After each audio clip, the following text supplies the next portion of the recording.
to express, to solo, to create. But I'm going to show you right now 5 things, 5 points that really helped me understand this thing called guitar. And to be honest, I wish I knew these things before. They're super helpful and significant to how I approach the instrument. So let's just dive in.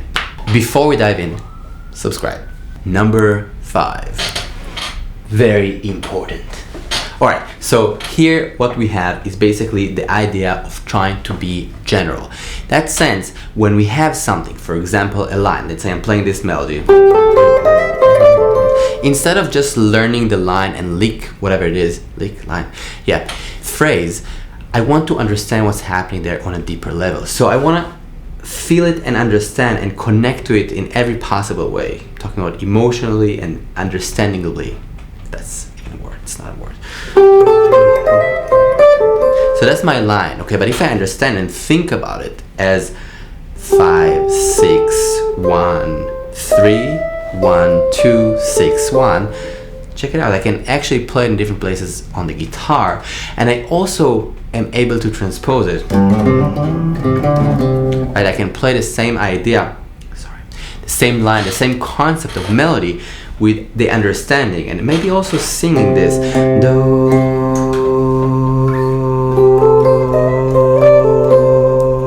And why I'm doing that is because I want to hear the center and how things relay and kind of interact with each other, right? So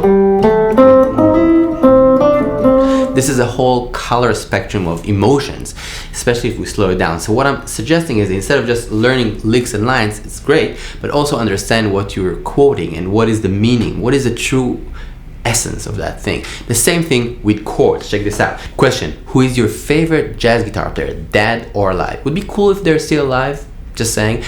Please drop some links on the comment section. I want to check some new folks, so drop some cool stuff and I'll listen to it. Thanks. So if I'm playing this chord, B flat, then I'm playing B flat 7, then I'm playing E flat and E flat minor, for example. This is my chord progression, okay? So what I want to do is understand what I'm doing and how it's relating to the center. So in that sense, I want to understand that this is 1, this is home bass, this is the tonic, I want to feel it, and then I want to feel that this is not just, oh, this is B flat 7, whatever that means. No, this is the 5/4, this is a dominant, this is actually a secondary dominant. This leads us to this chord, this E flat, which is the 4 chord. Why is it the 4? B flat, C, D, E flat, right? The 4. So basically, just thinking about the center as this point of gravity and things around it. And you know, this might be new or this might be old, but the thing is, you can hear these things just by listening to music. And then one more thing with this, try to move it to the key of familiarity. Can't even say it. Maybe that's C.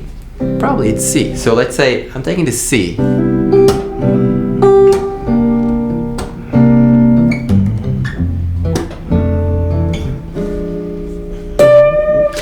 I play the same progression, just in a different key. Maybe I added a little 7 chord, 7, 9, major 7, 6, and minor 6 there. But the thing is, I can do all these little adjustments if I truly understand what I'm doing. And this is kind of this whole point. You want to not just like copy paste play stuff, but you want to copy paste play and look into it. The good news about it is you can literally start today. In that sense, you can just tell yourself, well, I'm not gonna let it slide. I'm just gonna listen to it and understand truly what's happening. Until I hear it and understand it, I'm not letting go.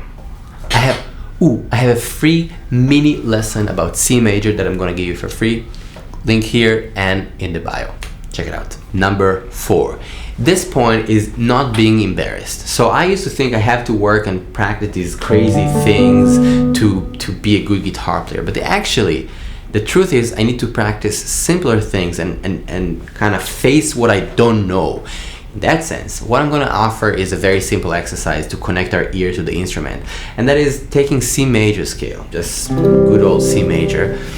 And I'm going to play it on 1 string, but I'm going to find a melody. And the melody that I want to find is Happy Birthday, that you probably know. But you can say, yeah, it's just a random melody. But the truth is, it holds so much information. So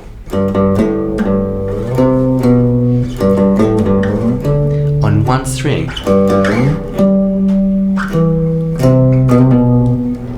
right? want you to play it right now on any string with no mistakes. And when you're doing that, try again to tag and be honest. So la, so, do, si, 5, 5, 6, 5, 1, 7. And the point of this is just like a very simple melody that we feel like, we know it, it's not important, it's not interesting, but it holds the essence of music, the relationship to the center and the truthfulness of how things relate. So I suggest truly to take songs. If you hate the song, you can take any song, but just take simple stuff, Happy Birthday, Christmas Carol, Over the Rainbow, anything that is very diatonic. But do it with a lot of honesty. Honesty, yes. At number 3, okay, here is basically understanding the key center with 7 chords. I like these chords, it's great. I love all shapes, okay? I love all colors, everything is beautiful with music, right? And with everything. But I think that knowing the 7 chords is gonna give you so much colors in your world that it's super essential. And I'm gonna just say it out how it is. So I'm just gonna play these shell chords, okay? C major 7, D minor 7. Know them on an intimate level, almost like a biblical level, okay? This is F, this is the 4, this is G, this is the 5, this is A minor, this is the 6. Here I can play a few shapes. I'm gonna play a fully diminished, no, I'll play half diminished here, I'll play this shape. And then back to C major 7. The thing is, like everything else, you wanna tag it, so you wanna feel do. Wow, it's so cool. Re, do. Just that. Maybe without the hammer on, just this. Maybe.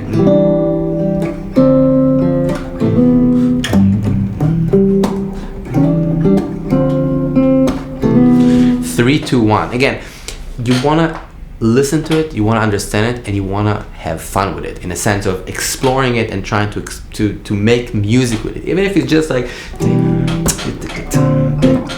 this is my song, this is my educational song. Okay, fa mi re do 4, 3, 2, 1.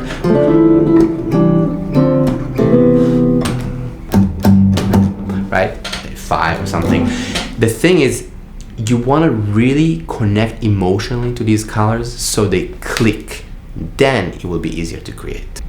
Number 2, pentatonics. So we all know that pentatonic is a huge part of guitar and music, and that's great. But we also need to understand what is behind these sounds so we can explore. And what I'm going to show you is 2 things that I realized. So the first thing is, okay, I'm going to show you the fingerings in case you have never seen them, but I know you do. But just quickly so you understand the thought process. So this is position 1, okay? You know that. And this is position 2. You probably play that. Okay, but now, this is important. We need to think about the notes as these beautiful colors. You can call it numbers, you can call it solfege, whatever you want. So, la. And I want to feel every one of these notes in a truthful way. La, la, la, la. So when I'm playing these notes, I'm thinking la, do, la, 1, flat 3, 1, 1, 7, 1, or flat 7, flat 7. Right? And I'm thinking about these notes, so when I'm playing, even just the position as quote unquote just an exercise, we still have the information of the music running through our fingers and our ears. So although this sounds simple, it's not, because a lot of people don't do that. And then last part of this kind of like pentatonic thing is I want you to take the A minor pentatonic that you claim to know, and I want you to play it on 1 string.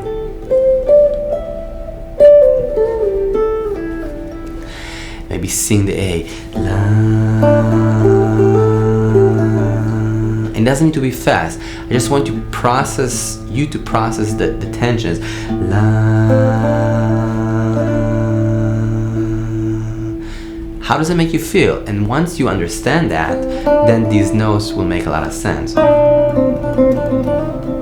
Then we'll when you meet them in the wild outside, you'll also be able to recognize them as good buddies of yours, because you already feel this, this is the 9, this is the flat 3, right? So all these things make sense once you take your time and explore. Number 1, this is a huge one, and this is maybe the most important one. Look, we're playing music, we're creating sounds with these strings, so it's important, very important, I claim, to play, to be playful. Don't just play scales all day. Scales are great, exercises are great, but you need to create. Whether it's soloing, singing, writing, whatever it is, you need to take the information, the position that you practiced the last 2 weeks, the song that you made sure you can play, and really bring it to life. Not as an exercise, as a true emotional expression of what you care about. Because music is just ideas and sounds to express emotions, ideas, right? It's basically a template for expression. So I want to urge you that every day when you practice guitar and try to do this, you're doing it to express. So don't forget to express. Don't forget to just be like, maybe just throw your fingers. See what happens. It could be dissonant, it could be anything you want it to be, and you can also just be in awe of like, what is this crazy sound versus this sound maybe. I just explore. Fall in love with the instrument. That's what I'm suggesting. So thank you so much for being here, and I hope this was interesting and helpful. I wish I had that mindset when I started diving into music seriously, so I hope I'm shortening your path in getting to the core of music and the instrument. So indeed, again, thank you so much for hanging. I really appreciate the support and being on the channel, and I'll see you very soon. Peace.